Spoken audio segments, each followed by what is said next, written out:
Hello everyone, আজকে তোমাদের সাথে একটা স্কিন কেয়ার রুটিন শেয়ার করবো। তো প্রথমেই আমি 1 কাপ জল নিয়ে নিয়েছি, তারপরে চন্দন বাটার শিলটাকে নিয়ে নিয়েছি।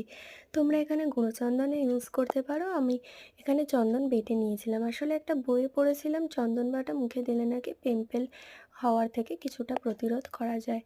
তো আমার যে জায়গাগুলোতে পিম্পল হয়েছিল সেই জায়গাগুলোতে আমি ভালো করে অ্যাপ্লাই করে নিয়েছি।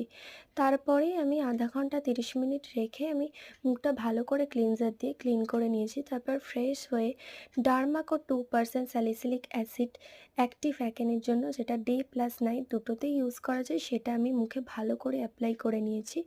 এভরিডে এই স্কিন কেয়ারটা করতে থাকলে ভালো ফল দেবে আমার মনে হয়। তারপরেই আমি ময়শ্চারাইজার দিয়েছিলাম পন্ডস সুপার লাইট জেল। তোমরা এখানে অন্য ময়শ্চারাইজারও ইউজ করতে পারো। অবশ্যই সিরাম দেওয়ার আগে ভালো করে মুখটা ক্লিনজার দিয়ে ক্লিন করে নেবেন। তো তোমরা এটা ট্রাই করে দেখতে পারো এভরিডে, নিশ্চয়ই ভালো ফল পাবে।